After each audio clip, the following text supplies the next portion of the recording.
de Cotemon. Voilà. Alors, je sais pas trop, moi, les principes initiaux des Tech Hours, mais je me suis fait une idée de... on vous présente un outil, on vous présente un objet, et puis si vous avez des questions, n'hésitez pas pendant, même si on ne pourra pas forcément s'arrêter si les questions sont complexes par manque de temps. Et puis, vous pouvez aussi essayer de déployer l'outil chez vous, mais peut-être que vaudrait mieux comment dire, être avec nous dans la discussion et puis essayer par la suite parce que pareil, en 1 heure, on ne pourra pas s'attarder sur évidemment les problématiques techniques de chacun et chacune. L'idée, c'est de parvenir, grâce à ce Tech Hours, à déployer chez soi en local donc un Cotemon complet. Donc Cotemon, c'est un outil de RAG qui marche avec un LLM et un modèle d'embedding. Et donc d'avoir son propre système de RAG déployé en local, sans token, sans OpenAI, tout ce qu'on veut, quoi, pour pouvoir charger ces documents et les interroger dans un système de RAG classique. Voilà. Je ne sais pas si tu voulais rajouter quelque chose, Thomas, ou si vous avez quelque chose à rajouter, ou Amine.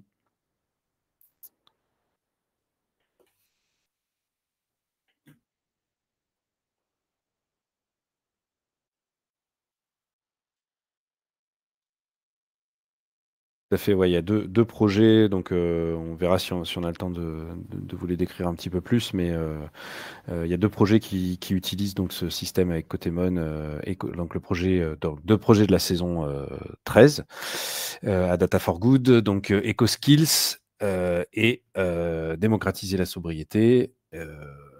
Pour en dire 2 mots déjà, EcoSkills, donc c'est un projet mené par une association. Alors à chaque fois, j'oublie l'acronyme FT.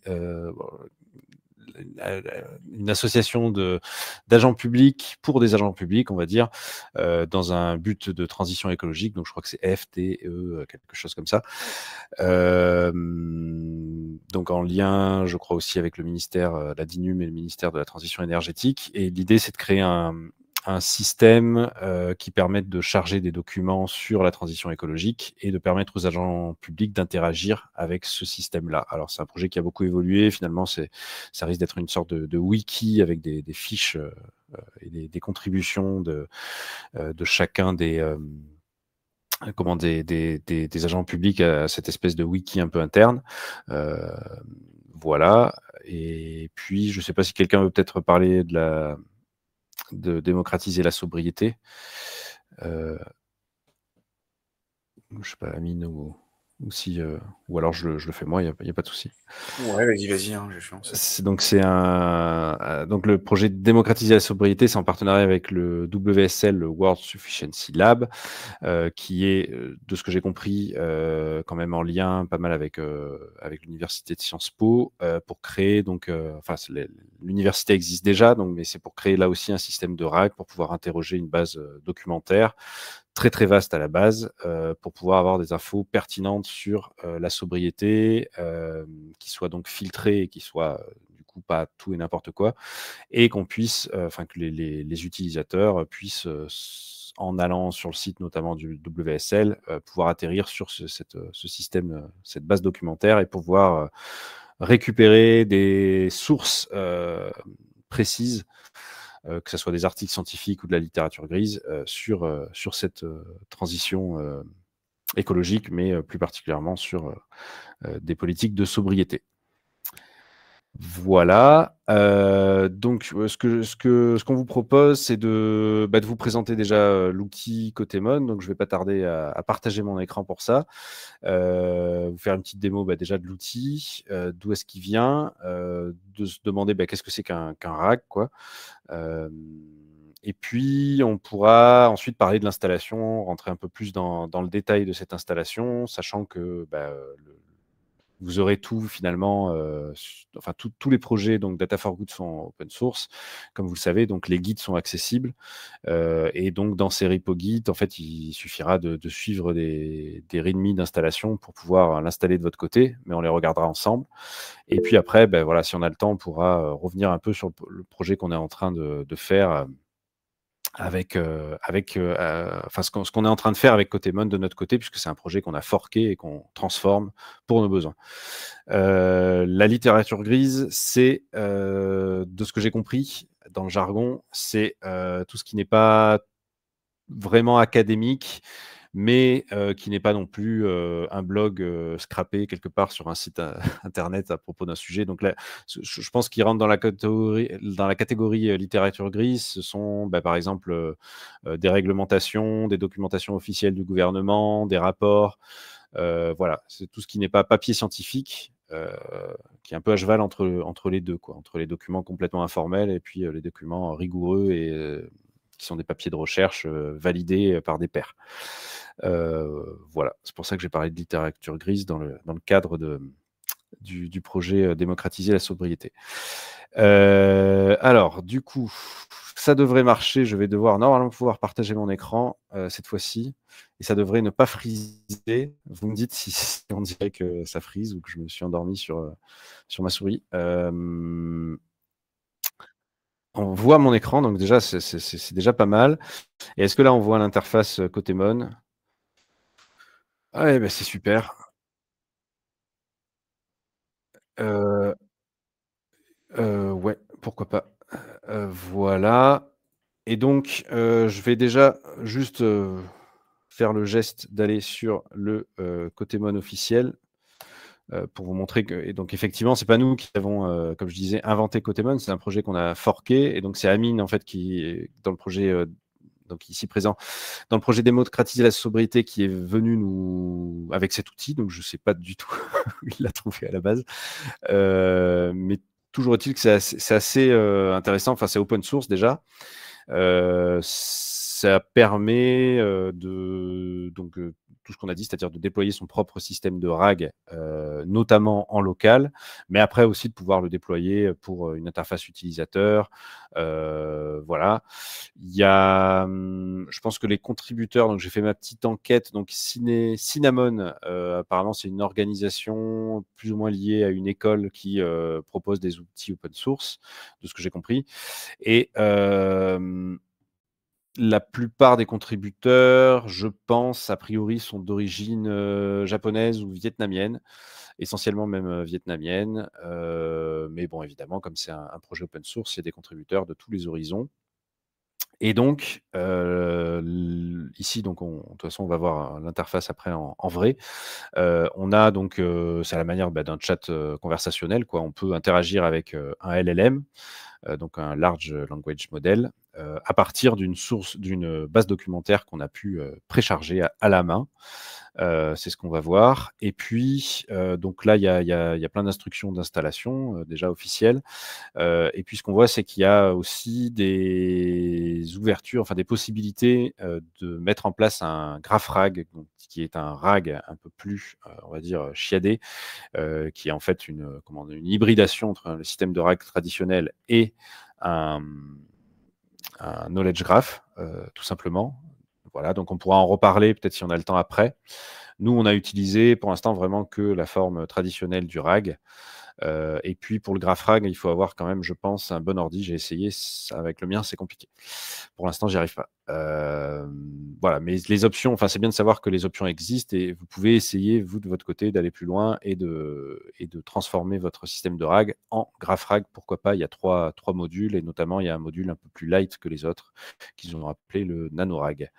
Voilà, et tout ça est fait à partir d'une app Gradio, donc pour l'interface utilisateur, donc c'est assez customisable de base.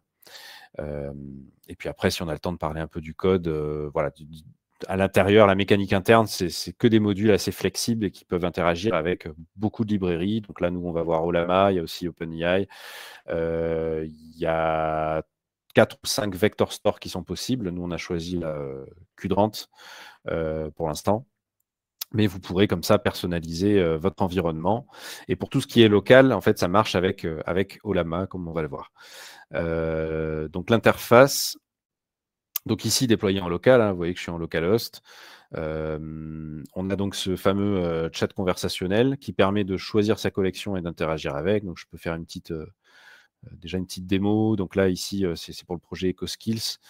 je vais lui demander un peu n'importe quoi. Comment, un truc très simple, comment je peux, en tant qu'RH, puisque c'est ce qu'on essaye de faire en ce moment sur le projet, en tant que RH, et je lui pose la question volontairement en français, comment je peux, en tant que RH, participer à la transition écologique. Voilà. Et donc, à la manière d'un chat GPT, évidemment, je vais avoir la réponse qui va se formuler petit à petit. Et je peux voir, par curiosité, c'est toujours bien de regarder les logs en parallèle. Je peux voir, ça c'est mes services déclarés, donc je peux voir que Olama est en train de travailler. Là, si je regarde les dates, ça devrait correspondre, si je dis pas de bêtises. 16h21, non, ah si, mais il faut que je scrolle tout simplement. Hop, 16h44 UTC, donc voilà, on voit que Olama s'est réveillé là. Olama, c'est mon serveur, mon service, pardon, donc déployé sous Docker, qui héberge mes modèles. Donc ça veut dire que mes modèles ont été interrogés et donc c'est pas le Saint-Esprit là qui est en train de communiquer. Donc ça vient bien d'un de mes services que j'ai déployé en local et de mon modèle qui est déployé sous Olama. Et normalement ici, donc là on va refaire un test après, mais vous devriez, si on attend un peu, vous devriez voir apparaître les documents sourcés, donc à partir desquels il a pu formuler sa réponse. Alors en vrai, là ça marche pas, mais je vais pas expliquer pourquoi. C'est-à-dire que là il est en train de faire là c'est le vrai LLM non sourcé, non contextualisé qui est en train de me répondre. Je vais pas rentrer dans le détail pourquoi, parce que je vais plutôt après prendre un exemple avec autre chose. Et donc je vais vous montrer. Donc là on voit un peu toutes les collections que j'ai pu créer. Donc c'est des collections par défaut, et puis on a des collections que j'ai créées moi-même. Donc là EcoSkills, voilà. Donc on peut gérer ces collections. On peut aussi gérer un historique de conversation. Donc à la manière de ceux qui sont habitués par exemple à ChatGPT sur OpenAI, je pense que vous voyez ce que je veux dire, c'est-à-dire qu'on peut revenir sur une conversation, la prolonger, etc. Et les historiques de conversation sont sauvés. Ensuite, on a un onglet Files qui permet, donc, comme je disais, de créer ces collections et d'uploader ces fichiers, sachant que dans la partie de chat, on avait aussi un petit quick upload là qui permettait de le faire. Et donc, dans la partie Files, ça permet de le faire en ayant un peu plus d'options. Donc là, je vais aller volontairement sur quelque chose qui ne concerne pas du tout Data for Good. Là, j'ai un copain qui nous fait faire des jeux de rôle comme quand on avait 20 ans là. Un jeu de rôle sur plateau qui s'appelle Shadowrun Anarchy. Et donc, je m'amuse à essayer de charger le truc pour pouvoir poser des questions et ne pas me taper ces immenses PDF de règles, etc. Donc, ça me sert de test en ce moment. Parce qu'en fait, si je fais ça, c'est parce que je connais bien les PDF. Je les ai, moi, lus de long en large au moins une première fois. Et donc, je sais comment le piéger, comment essayer de voir si le truc marche. Voilà, ce qui n'est pas forcément le cas avec les articles scientifiques sur la sobriété, malheureusement.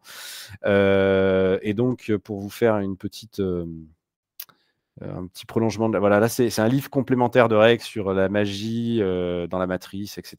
Voilà, Shadowrun, c'est un super univers qui mélange fantasy et cyberpunk, on va dire. Voilà, et donc je vais uploader mon document. Alors, j'ai pas besoin de le forcer à se réindexer parce qu'il n'a pas encore été indexé, visiblement. Voilà, donc j'ai créé ma collection. Là, je fais l'upload. Alors, ouais. Ah oui, mais tout à fait, Ah! Tu avais un fichier, pardon. Hop, et tout à fait, ah oui, voilà, tac, voilà. OK, je croyais que tu avais ton fichier. Non, ça va. Oui, oui, tout à fait, et j'avais préparé le fichier, j'ai complètement oublié de partir de ça, quoi. C'est quoi un RAG? Ouais. Alors, un RAG, c'est quoi? Donc là, c'est numéroté. Alors, c'est un schéma qui a été fait par un participant de démocratiser la sobriété. Je le trouve assez marrant et assez bien fait, et assez synthétique, et c'est cool. Je crois que alors, si je dis pas de bêtises, je crois que c'est Mathieu qui a fait ce schéma. Alors le vrai auteur, voilà, qui se déclare si le vrai auteur de ce schéma est présent. C'est peut-être d'ailleurs pas lui qui l'a fait à la base, on ne sait pas. Alors, ici, donc, ce qu'on est en train de faire justement, on est en train de charger nos documents, donc c'est le 1. Et donc, on a un modèle d'embedding qui est en train d'embedder ce document-là. Qu'est-ce que ça veut dire embedder? Pour ceux qui ont fait un peu de NLP, ça veut dire qu'on normalement, quand on embed un document textuel, on va avoir une valeur numérique, enfin, finalement, qui va être associée à chacun des mots, à chacun des tokens de mon modèle. Et plus qu'une valeur numérique, on va avoir une représentation vectorielle de mon mot à travers, par exemple, 1024 dimensions. Pourquoi? Parce qu'après, dans le système de ces LLM, dans un Transformers, ces représentations vectorielles de tous ces tokens vont être, ils vont passer dans les différents layers de mon modèle. Et finalement, le principe d'un Transformers, c'est comment dire, à un moment donné dans ces Transformers, de trouver des points chauds et des points de corrélation entre les différents tokens de mon contexte, donc par exemple de ma phrase. Voilà. En fait, ce qu'on met en tout début normalement d'un LLM, cette première partie qui est ajustée en fonction des poids, c'est une partie qu'on appelle l'embedding. Et en fait, cet embedding, en le retravaillant un peu, on peut créer un modèle en soi à partir de cette partie-là du Large Language Model. Et donc, ce modèle d'embedding, il va être là pour transformer tous mes tokens en représentation vectorielle. Mais dans le cadre d'un RAG, ce modèle d'embedding, en fait, il va embedder directement tout un document. Et donc, il va créer une représentation vectorielle de ce document sous la forme donc, de 1024 valeurs, par exemple, dans un espace vectoriel. Mais du document entier, pas que d'un token, de tout ce document-là. Donc en fait, cette représentation, elle va représenter le document entier. Et donc ce qu'on va faire, c'est qu'on va découper notre document en petits bouts, donc les chunks, donc les morceaux de ce truc-là. Chaque morceau, on va récupérer sa représentation vectorielle et puis on va stocker ça dans une vector database qui est tout simplement une sorte d'index pour toutes ces représentations-là, qui est optimisée pour ça. Et donc, une fois qu'on a fait ça, donc ça, on l'a fait au préalable quand on a chargé les documents. Et puis là, quelqu'un vient poser sa question. C'est ce que j'ai fait tout à l'heure. Et donc, en fait, sa question, on va elle aussi, avec le même modèle, faire ce même embedding. Donc, récupérer ce vecteur de 1024 valeurs numériques qui vont correspondre à la question de la personne.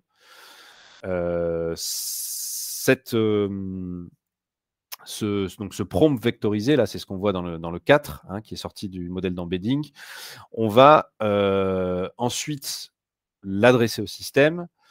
Le système va, avant de répondre, requêter donc notre base de données munie de ce vecteur. D'accord? Et là, c'est un calcul de. Bon, après, il y a plein d'options, il y a plein de manières d'enrichir ça, mais le principe de base, c'est d'aller chercher une similarité dans cette base de données vectorielle et donc de confronter cette requête à un ensemble qui peut être plus ou moins large de documents qui vont correspondre à la requête pour pouvoir en fait enrichir le contexte. Et donc, ce qu'on va donner au final à notre large language model qui va donner la réponse, c'est le prompt de l'utilisateur plus le contexte qu'on est allé récupérer en fonction de cette similarité. Et qu'est-ce que va faire le LLM? Lui, il est capable de gérer un contexte assez large. Donc, en ayant tous les documents pertinents qui sont en rapport avec la requête plus la requête, il va pouvoir générer une réponse qui, bien sûr, va être convertie en langage humain, puisque sa réponse à la base, c'est plusieurs vecteurs quoi, qui vont être prédits. Enfin voilà, là on va peut-être pas rentrer dans le fonctionnement d'un LLM, mais grosso modo, c'est prédire le mot d'après en boucle pour générer une réponse à l'utilisateur qui est ici et qui est content parce qu'il a obtenu sa réponse. Voilà, je ne sais pas si vous avez des questions par rapport à ça. C'est vrai que j'aurais un peu dû commencer par ça, mais ça permettait de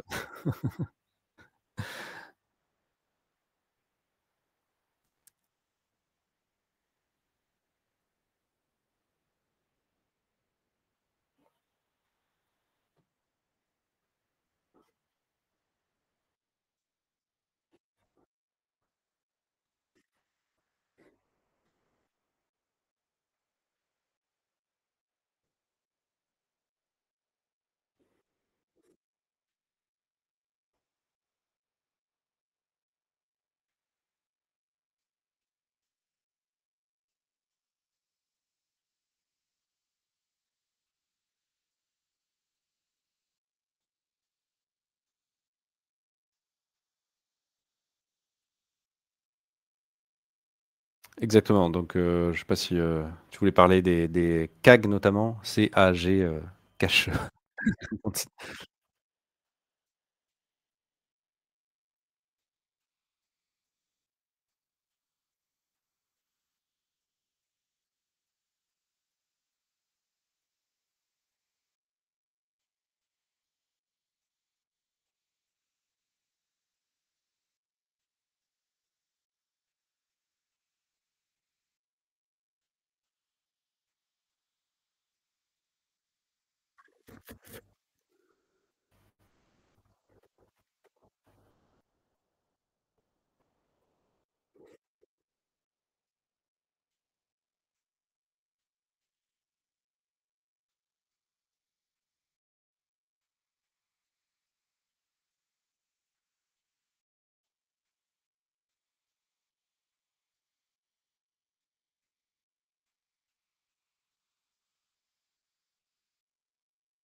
Voilà, et si on a un peu de temps, on pourra parler des graphes RAG, mais bon, comme je vous disais, il faut voir ça comme une synthèse entre, un graph knowledge, donc un graphe de connaissances, qui a été voilà, et un système de RAG traditionnel et un modèle du coup qui utilise les 2 sources, de manière un peu hybride.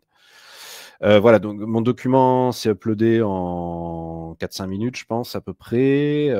Bah, pour info, moi j'ai un ordi de 2015 avec, 32 gigas de RAM et un GPU qui est pas excellent. Voilà, et ça tient le choc avec, les modèles que j'ai choisis et cetera et cetera. Voilà, on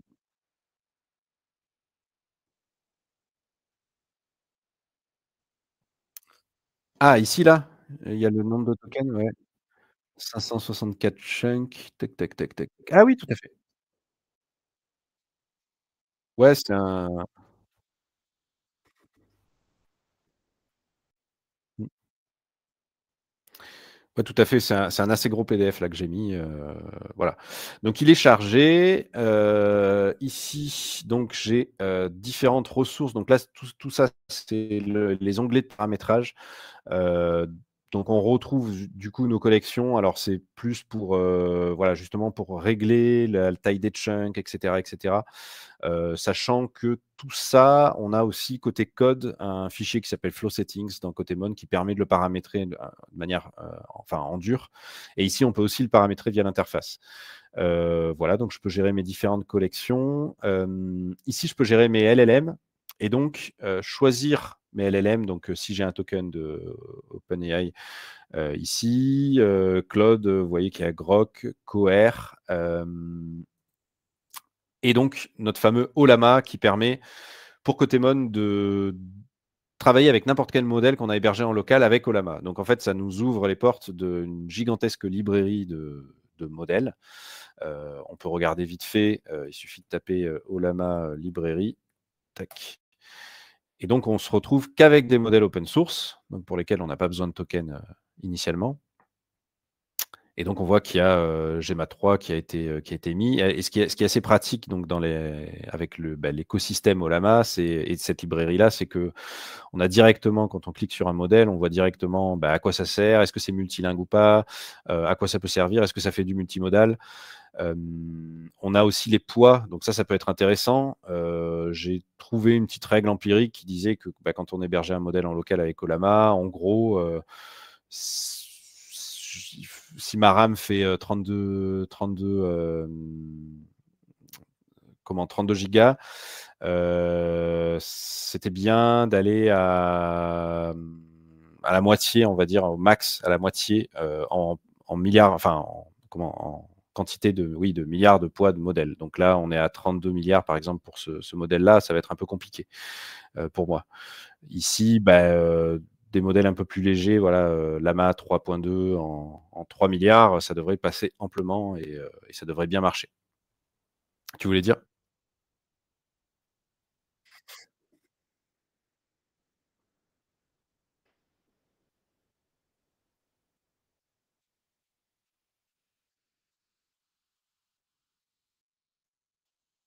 Mmh.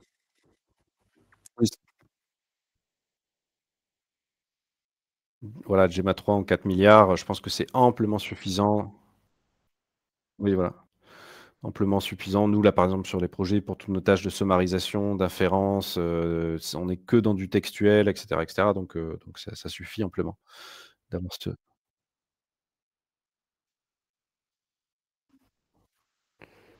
OK. Ouais, qu'on voyait tout à l'heure, je sais pas où il est passé. C'est ça? Non, ah oui, si, si, Coin Series. Ah oui, d'accord.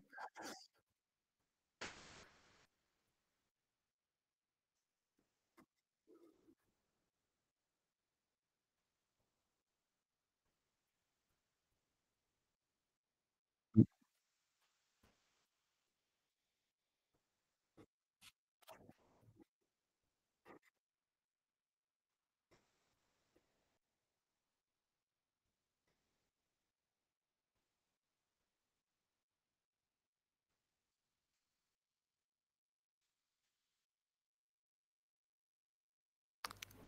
Exactement, et donc ici, donc je peux paramétrer Ollama comme étant le truc que j'utilise par défaut. Là, on reviendra peut-être sur les paramètres, si on a le temps, mais voilà, vous voyez que j'ai précisé mon modèle. Bon, tout simple, enfin, en même temps, c'est assez simple, c'est-à-dire que je lui ai donné l'URL, comme si je suis en local, ben, je lui ai donné mon URL local, et comme tous mes services sont déployés sous Docker, j'ai précisé une adresse URL qui est pas localhost, mais qui est 172.17.0.1, qui est un truc à retenir par cœur si vous faites du Docker en local. C'est l'adresse IP pour les utilisateurs Linux. Attention, c'est l'adresse IP qui permet de faire dialoguer des conteneurs les uns avec les autres. Donc, c'est l'équivalent pour les utilisateurs Windows de host.docker.internal ou internal.docker.host. Je ne sais jamais dans quel ordre c'est. Donc, il faut que vous allez voir, pour les utilisateurs Windows, il faut chercher un peu, mais vous allez tomber très vite sur cette adresse IP à mettre ici. Et donc, on va retrouver cette adresse un peu partout, forcément, parce que là, l'idée, c'est de déployer les 3 services dont on a besoin. Donc, côté Mon, Ollama pour l'hébergement des modèles et Qdrant, qui est notre vector store. Et donc, vous allez retrouver forcément cette adresse IP pour les utilisateurs Linux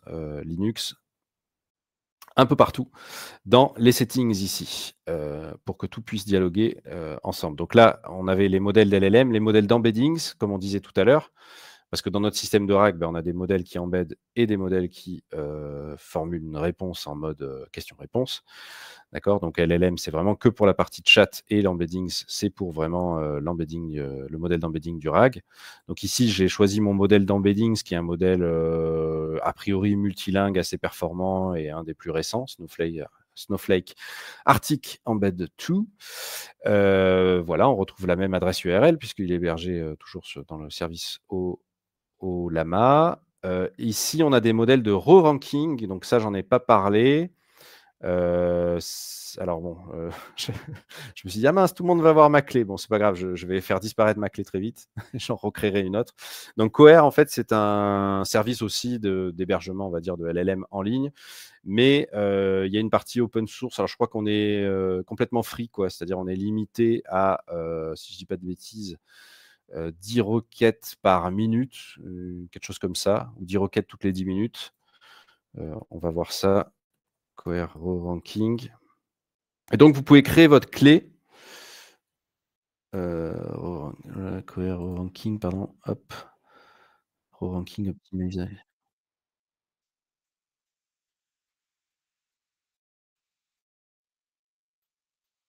Tout à fait. Voilà.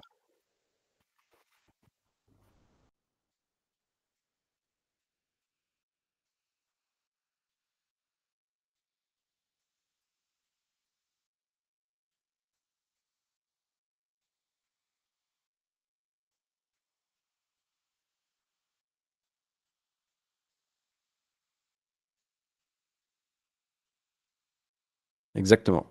Et j'en profite, il y a même un troisième mode dans côté Mon qui est activable, c'est-à-dire non seulement le ranking, donc typiquement là avec Cohere, pour essayer de rendre plus robuste cette étape-là. Et en plus, le LLM lui-même peut reordonner et retrifouiller l'ordre de nos morceaux pour la définition de notre contexte. Et donc tout ça, ça se gère, tac, tac, tac, ça se gère ici dans les settings.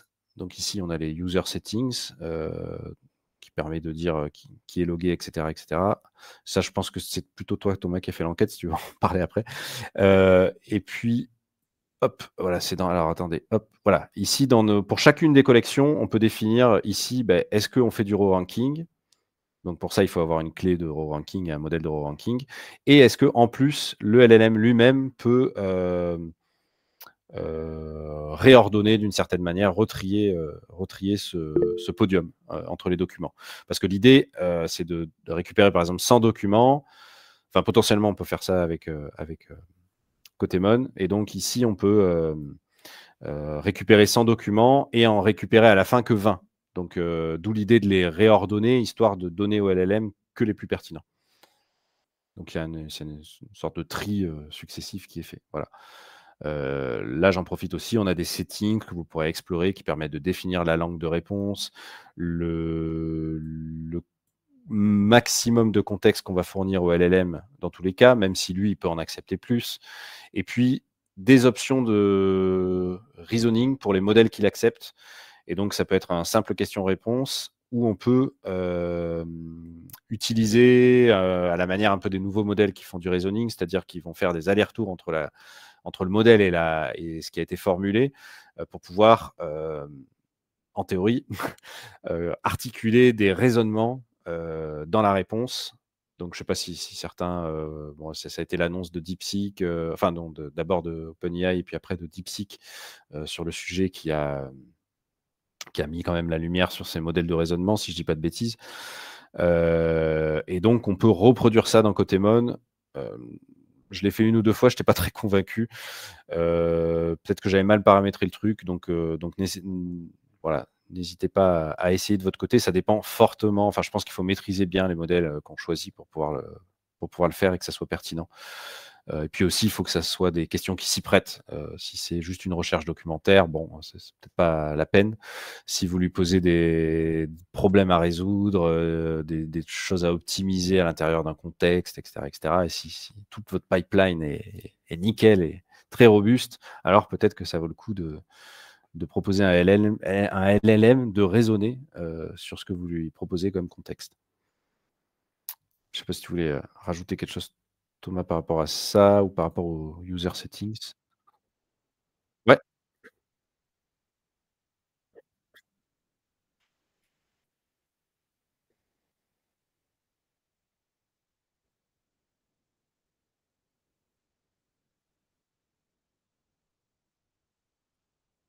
Mmh.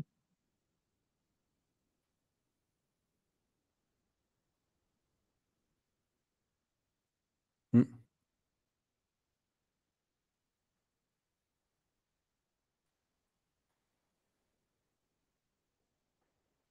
Ouais, exactement. Je suis pas sûr que ça soit compatible effectivement si on a un modèle de ranking dans Llama, qu'on puisse l'articuler en tout cas avec l'interface, et cetera, et cetera. Je pense qu'ils ont prévu. Ouais. Heu, voilà. Alors maintenant, j'avais uploadé mon truc. Alors je sais pas si je refais un test. Bon, je pense que... Alors c'est peut-être pour le fun. Je vais supprimer, non, voilà, c'est hop, voilà, là je peux repartir d'une conversation. Donc là maintenant je vais utiliser mon truc de là. Et là j'ai une question qui me taraude. Je joue un personnage de technomancien, technomancien, voilà, dans Shadowrun. C'est pour vous montrer l'interface avec les documents. Je joue un personnage de technomacien dans Shadowrun. Si je fais... non, si dans le jeu, alors je vais dire que c'est quand même dans le jeu, parce que sinon, je veux pirater une caméra de surveillance via la matrice. Ça reprend un petit peu une terminologie d'Universal. Via la matrice, est-ce que je dois faire un jet de hacking ou un jet de technomancie? Alors, je ne sais pas s'il va comprendre le terme jet. Un jet de dés, peut-être. Un jet 2D, ouais, c'est un peu bête d'expliquer. Mais bon, j'ai peur qu'ils ne comprennent pas ce que c'est qu'un G, sinon. Un G, 2D, 2 technomancie. Bon, c'est un peu bizarrement formulé, mais admettons. Voilà, parce que c'est un gros débat avec le maître de jeu de ce jeu de rôle là. Donc, j'essaie d'avoir. Et c'est vrai que quand on lit. Voilà, et quand on lit tous les. Je regarde s'il travaille, si déjà la requête est partie dans les logs. A priori, la requête est partie, il est en train de chercher donc, des documents similaires. Et donc là, il a récupéré 20. Ouais, il a récupéré 20 documents. Alors, c'est bizarre parce qu'il n'a pas cherché dans les fichiers. Alors, là, je ne sais pas ce qu'il va me sortir. Si, il a récupéré des documents, mais que textuels. Alors, je ne sais pas ce qui s'est passé. Il n'a pas réussi. Si, bon, voilà, il y a des bouts de documents. Après, j'ai peur qu'il ne soit pas allé dans la Vector Store, mais comme c'est une recherche hybride, il regarde aussi les documents en tant que tels. Il fait aussi des calculs de similarité sur le texte brut. C'est peut-être ce qui s'est passé, mais c'est parce que c'est une collection que j'ai uploadée d'une manière un peu bizarre au départ. Et donc, je pense qu'il fallait que je choisisse carrément un fichier directement pendant l'upload. Mais bon, c'est pour montrer l'interface. Donc là, on voit que, voilà, que la source de sa réponse est présentée ici.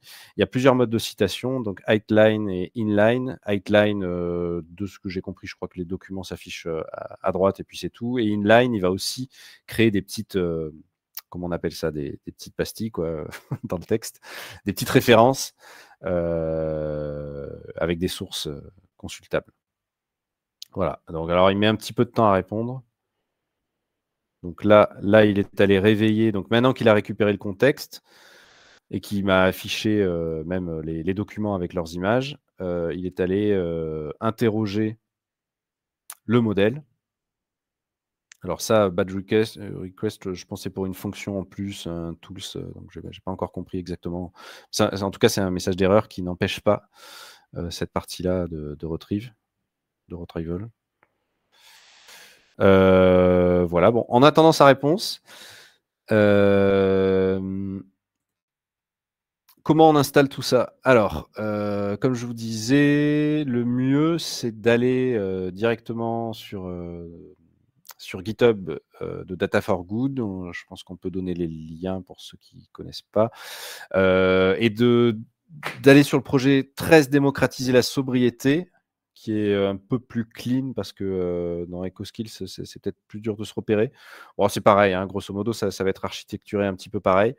Et donc, dans ces projets-là d'équipe, on a un dossier qui s'appelle Rack System. Et donc, c'est dans Rack System que vous allez trouver différents dossiers et que vous allez trouver notamment un Kotemon Install Guide. Donc, c'est ce dossier-là qu'il faut chercher. Et dans ce Kotemon Install Guide, vous avez un README. Peut-être, ça sera plus joli si je le montre directement sur Git, en fait. Hop. 13 démocratiser la sobriété. Donc, Kotemon Install Guide. Et dans ce Kotemon Install Guide, vous avez un guide d'installation pas à pas, made in Data for Good, qui permet de déployer donc tous les services en local. Et en fait, il n'y a qu'une chose à retenir, c'est prendre le projet et faire Docker Compose Up. Voilà, je ne sais même pas si j'ai mis la commande, ça serait bien. Alternative au Docker Compose. Oui, non, si, voilà. Voilà, faites simplement Docker Compose Up, tout simplement. Donc, en fait, tout est préparé pour vraiment travailler en local avec Kotemon dans ce fichier Docker Compose. Il y a 2 petits trucs à faire avant, si je dis pas de bêtises, c'est-à-dire non, même pas. Enfin, je vois pas trop ce qu'il y a à faire avant. Peut-être juste gérer ses settings. Donc, comment ça marche? C'est-à-dire qu'on a le dossier Rack System et à l'intérieur de ce dossier Rack System, on a un dossier Kotemon. Et en fait, ce Kotemon, c'est notre projet à nous forquer. Donc, dans le dossier Kotemon, il y a le projet officiel de Kotemon qu'on a modifié, qu'on a travaillé. Je ne vais pas vous parler peut-être aujourd'hui du système qui nous permet de le faire, mais grosso modo, ce dossier-là, il est synchronisé pour toutes les équipes parce qu'on est plusieurs projets à travailler sur ce Kotemon forké. Et donc, il y a tout un système avec, pour ceux qui connaissent, avec les Git subtrees. C'est un peu comme des submodules, mais c'est différent des submodules. Et donc, dans Git, ça permet en fait d'avoir un sous-dossier qui est partagé entre plusieurs projets. Et contrairement au sous-module, ça permet de travailler le code dans les deux à la fois et de contribuer au projet commun, donc commun à toutes les équipes, d'une part, tout en modifiant toutes les parties custom internes à l'équipe. Donc, je ne sais pas si vous voyez ce que je veux dire, c'est-à-dire que j'avais préparé aussi un schéma pour ça. Je ne vais pas le décrire complètement parce que ça serait trop long, mais on voit un peu l'idée, c'est-à-dire que là, la partie verte, c'est le côté Mon forké, qui est donc un projet Data for Good, mais qui est commun à différentes équipes et qui est en fait un sous-dossier. Ouais, voilà, tout à fait. Tac.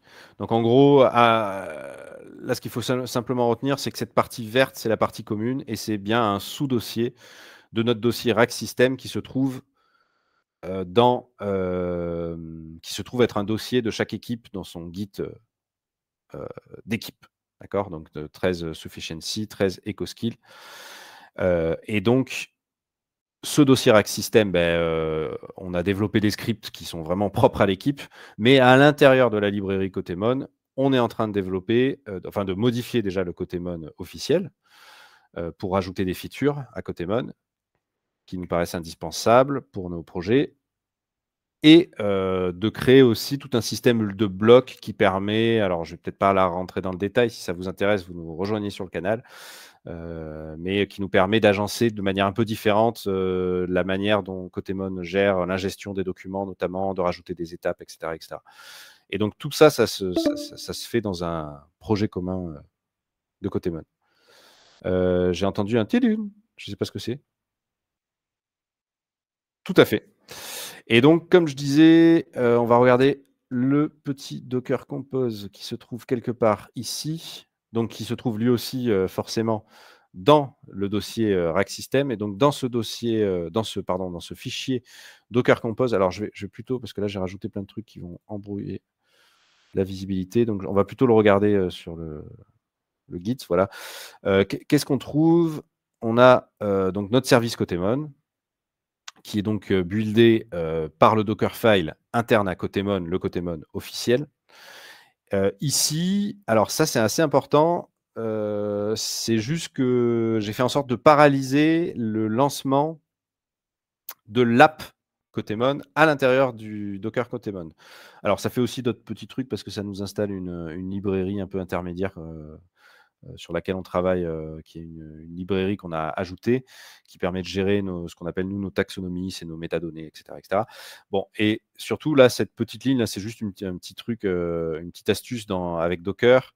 Enfin, avec avec les services qu'on déploie avec Docker, c'est quand on veut en fait écraser un entry point, et ça permet en fait de dire à Docker, quand tu builds ton service, la nouvelle commande, ça va être celle-là qui affiche du vide d'une certaine manière, enfin qui affiche le tail en commande bash, ça permet d'afficher les dernières lignes d'un document, et c'est un document vide qui est toujours dans dev nul. Et donc en fait, qu'est-ce que ça fait? En fait, ça affiche quelque chose qui est vide. Voilà, c'est tout ça pour ne pas lancer l'app. Pourquoi on ne veut pas lancer l'app? Parce que nous, on développe avec Kotemon, et donc c'est un peu dommage à chaque fois d'éteindre le conteneur et de le rallumer à chaque fois qu'on fait une modif de code.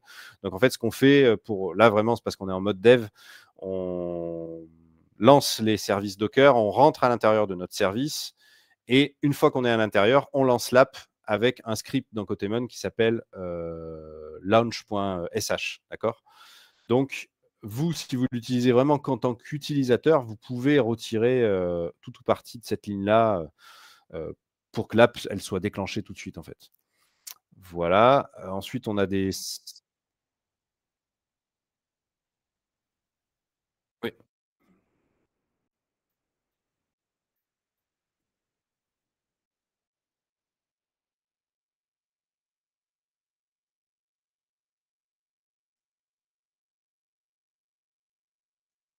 exactement. Ça, c'est un peu du bricolage, et ce que dit Thomas, c'est la bonne manière de faire. Je pense. Et donc, service Olama, on a, donc, comme je disais, donc c'est le service qui permet d'héberger les modèles. Donc, il y a juste un mapping de port qui est fait. Donc, tout ça, c'est pour que le port de votre service puisse dialoguer avec le port externe, donc le port de votre machine. Et en plus, ces services, comme je disais tout à l'heure, peuvent dialoguer aussi par le réseau interne de Docker, donc le Docker host internal, etc. etc. Ici, donc point important, si vous n'avez pas de GPU ou que vous ne l'avez pas installé, alors je vous passe l'installation du GPU, ça c'est vraiment, alors en plus si vous êtes Windows, bonjour. Si vous êtes Linux, ça se fait assez bien quand même, il faut suivre vraiment la doc officielle de NVIDIA, et même en suivant la doc officielle de NVIDIA, des fois c'est compliqué, mais commencez par ça, même avant tout ça, commencez par essayer d'installer votre GPU, de voir si vous avez un GPU compatible, etc. On pourra aussi vous envoyer des liens, des docs officiels. Et donc, si vous avez du GPU, il faut mettre ces lignes pour pouvoir utiliser votre GPU. Ça serait dommage de ne pas l'utiliser. Si vous n'avez pas de GPU, vous rayez ce truc-là. Sinon, vous allez avoir un message d'erreur. Et donc, votre Olama ne travaillera qu'avec du CPU. Mais même des modèles légers, bon, ça sera un peu plus long, mais même des modèles légers avec 1 milliard de paramètres, par exemple, ou 2 milliards, ça devrait le faire, même avec que du CPU. Et puis, notre Vector Store, donc qui est notre base de données vectorielle, pareil, avec juste des ports exposés, un mapping de volume. Voilà. Et normalement, tout est fait. Vous allez avoir des trucs, des dossiers qui vont apparaître, etc. Parce qu'il y a, même pour la Vector Store, par exemple, on a quand même un dossier en local qui est créé, qui sert à archiver le paramétrage de notre Vector Store, ce genre de choses. Et donc, vous avez tout normalement qui va se déployer, si tout va bien. Si ça ne va pas bien, rejoignez-nous sur le canal Cotemon, puisque le Cotemon a un canal dédié.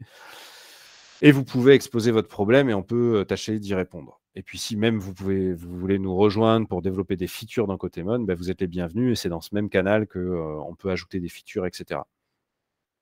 Voilà. Et donc, pour l'installation, si je reprends donc mon installation dans l'ordre.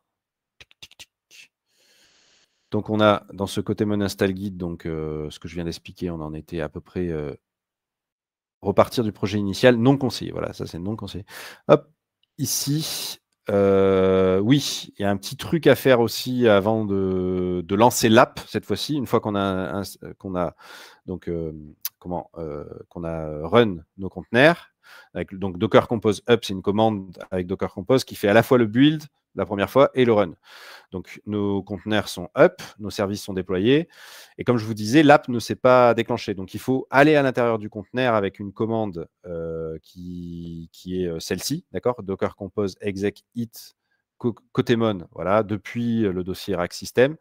Et donc, ça permet de créer une interface bash à l'intérieur de notre conteneur. Une fois qu'on a un terminal d'une certaine manière à l'intérieur de notre conteneur, je suis en train de voir. Alors ça, c'est pas du tout nécessaire. Je sais pas pourquoi j'ai mis ça là.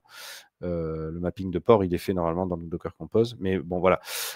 Une fois qu'on a donc une interface, pardon, un terminal, une interface utilisateur à l'intérieur du conteneur, alors, comme je vous disais tout à l'heure, il faudra faire il faudra lancer l'app avec le /launch.sh. Et avant de faire ça, il faut, si vous utilisez donc Qdrant, il faut aller dans un fichier qui s'appelle Flow Settings et choisir Qdrant comme étant votre vector store par défaut. Ça sera plus simple après. Voilà. Et donc, ce flow.settings, ça, c'est un fichier de Cotemon qui se trouve donc à la racine du dossier Cotemon. Voilà, tout est expliqué dans le README. Ça, c'est des alternatives pour le faire sans le Docker Compose, mais je vois plus trop l'intérêt. Et par contre, on a le mode de fonctionnement de Olama. Donc, comme disait tout à l'heure Thomas, c'est assez simple. Donc, cette fois-ci, on peut tout simplement se rendre à l'intérieur de notre service Olama et faire un Olama pool avec notre nom de modèle tel qu'il est décrit dans la librairie. Et donc, on pool le modèle, notre modèle est chargé et après, on peut le run pour le tester. Sachant qu'on n'a pas besoin de le run quand on utilise Cotemon parce que Cotemon tout seul, il va venir réveiller le modèle. Donc, le run, là, ici, c'est juste vraiment pour le tester et créer une conversation avec le modèle à l'intérieur du service Olama. Et puis, on a voilà, un peu une suite de docs pour les premiers pas sur Olama, cette fois-ci, sur l'interface utilisateur. C'est ce qu'on a vu, hein, c'est pour pouvoir indiquer les bons settings, pour pouvoir travailler en local, notre fameuse adresse URL, etc., etc. les paramétrages de modèles et surtout ne pas oublier quand on paramètre quelque chose, c'est un peu chiant dans Cotemon, il faut, bien penser ici à chaque fois, qu'on change quelque chose. Par exemple, qu'on change de modèle, je sais pas, hop. Il faut bien, alors ici c'est assez pratique, on peut tester la connexion, voir si tout va bien et après il faut bien save, d'accord? Si on ne met pas save et set défaut, voilà, à chaque fois, le truc est pas pris en compte, quoi. Voilà, petit détail. Je pense qu'on a fait le tour pour l'installation et après bon, bah, il faut le faire pas à pas avec le Docker Compose. Si vous avez des questions, n'hésitez pas. Et puis je pense que c'est dans les canals vraiment des équipes différentes ou dans le canal Cotemon qu'on pourra vous exposer pour ceux qui veulent, où on en est des features qu'on essaye de développer en plus du Cotemon, officiel.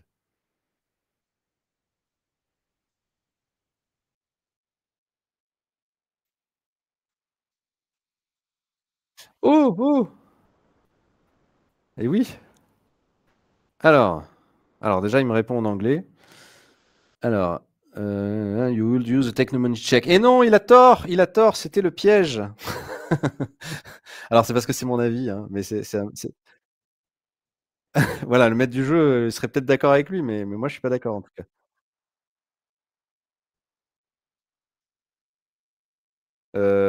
Alors le texte, une énergie assez coulant. Alors ça c'est vrai. Donc là il a raison. Les technomanciens ont un lien privilégié avec la matrice, hein, c'est le but des technomanciens, c'est qu'ils n'ont pas besoin d'être des hackers pour coder dans la matrice. Ils ont vraiment comme Neo à la fin dans Matrix 3, quoi. C'est-à-dire juste ils tendent la main et puis avec leur esprit c'est fait, quoi. Ok. Ok, on peut compiler des sprites. Bon là je vais peut-être pas, c'est peut-être pas je vais peut-être pas tout raconter. Bon, voilà, mais ils peuvent compiler des sprites. Voilà, c'est comme des espèces de petits lutins, mais faits de code en fait, dans la matrice. Et donc, et oui, bah, alors déjà, il reconnaît qu'il n'y a pas de, voilà, ouais, il suggère que la technomancie pourrait être la première méthode. Donc,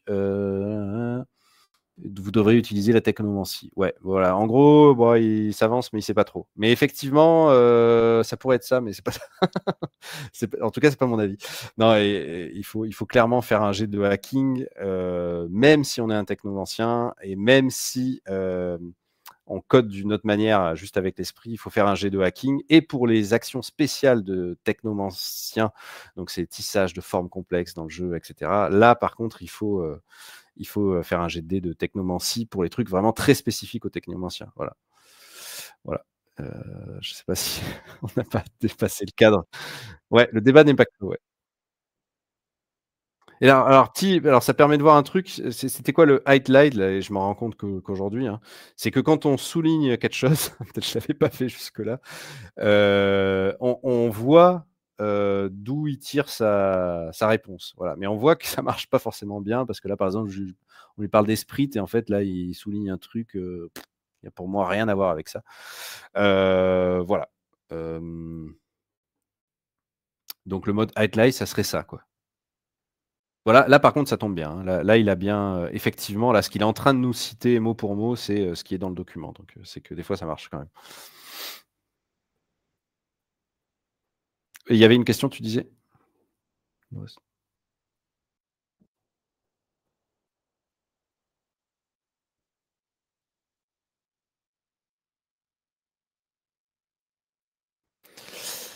Alors LangChain, moi de ce que j'en connais, c'est vraiment pour coder on va dire coder un peu from scratch quoi, des from scratch. Enfin, en même temps, c'est un outil, c'est un peu bizarre de dire, from scratch, mais en tout cas d'articuler des étapes, comme son nom l'indique, un chaînage d'étapes, autour d'un LLM. Effectivement, on peut faire des RAG avec LangChain et cetera et cetera.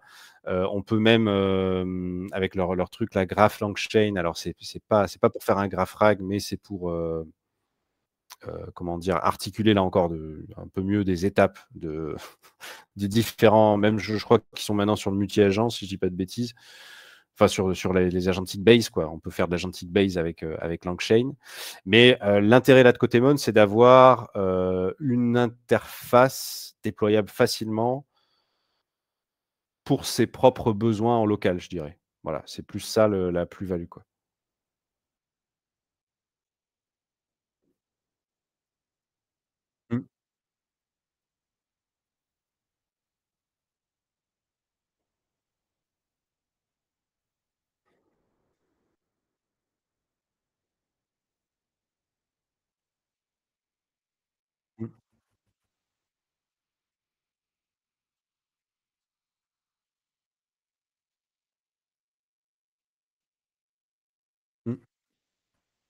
et et leur système, il y a aussi tout le système d'indexing, c'est-à-dire tout le back-end en gros de l'app qui est quand même assez intéressant parce qu'on a, comme on disait de manière un peu hybride, on a la vector store d'un côté, on a un doc store qui récupère vraiment les documents bruts pour pouvoir les réafficher, les images notamment, on l'a vu et puis on a aussi un système d'indexation interne, en Postgre quoi, grosso modo qui permet de savoir qu'est-ce qu'on a déjà uploadé, qu'est-ce qu'on n'a pas uploadé, donc toute la gestion de l'interface utilisateur d'une certaine manière, tout le back-end, qui est quand même assez lourd si on voulait le faire, from scratch. Ouais, tout à fait. Ben, on vous remercie beaucoup. Merci beaucoup et n'hésitez pas, en fait, vous nous rejoignez dans le canal, Cotemon ou dans les différents canaux d'équipe, pour parler de l'outil et dans Cotemon pour les problèmes, je pense, ça peut être, un bon truc.